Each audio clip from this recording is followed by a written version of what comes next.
NMAX version to mga katropa. Ang gagawin natin dyan ay EBS. Anong problema ng EBS na, Daniel? Always on indicator boss, tapos always off yung TCS niya. Naka-always off yung TCS niya. Naka-always on indicator, tapos may problema sa TCS. Yun naman yung EDP ay pag tumatakbo daw siya, mga 50 to 60, biglang bumababa yung minor niya or hinihila siya. Tapos ito naman mga katropa, dinala sa atin ni boss, yun nakaitim. At binaklas niya dahil bagong bili yung kanyang motor. At ang problema ay palagi daw gumagana yung kanyang EBS kahit na nakapatay yung susi. Palagi nagtitrigger yung EBS motor. Ganun na lang, ganun daw yun nung nabili na yung motor. Nung dinala sa atin at binaklas na rin ng iba, binaklas na.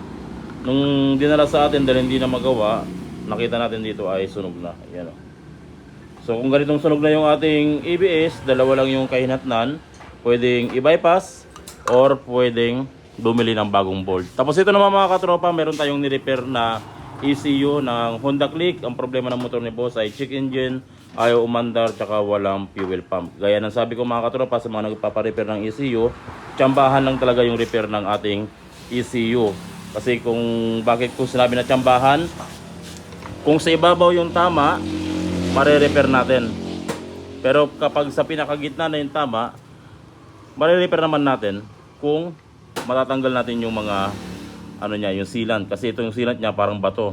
So yun yung pinoproblema natin kung paano natin dukutin or tanggalin yung sealant. Pero si AK Solution mga katropa, mayroon siyang sinare sa akin kung paano tunawin ito, pero hindi ko pa nagagawa. Yun, pinakadabis yan si AK Solution at hindi madamot sa kaalaman kung paano baklasin itong mga ganito. Kung sa iba yan, hindi na nasabihin dahil kapwa mekaniko. Alam naman mga kapwa mekaniko.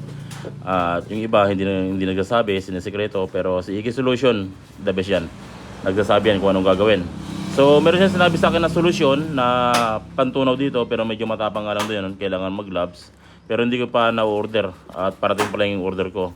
So kapag sa ibabaw yung tama niya, mare-repair natin katulad itong motor ni Barkada. Pero pag sa gitna, mare-repair din, pero ang pinoproblema ay yung pantunaw.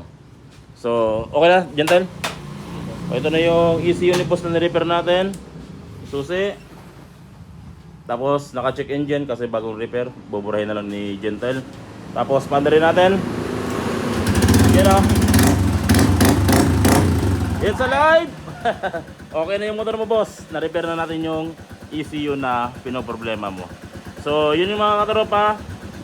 100% mare-repair naman talaga ang ECU ng Click. Basta may pantunaw lang sa gitna. Pero sa ngayon 50-50 muna yung tanggap ko, hanggang ibabaw lang ako at hindi ko pa na tutunaw yung buong yan. Kung sakaling may pantunaw na, wala na kayong problemahin, lahat yan mare-repair natin. So kung may problema kayo mga katropa sa EBS, wiring, installation, meron kami nag-install kami rito kahit anong problema related sa electrical at sa ECU, pwede kayo magsadya dito sa amin sa Jad Allen Motorcycle Electrical Shop, Lingayen, Pangasinan. Blessed Monday mga katropa.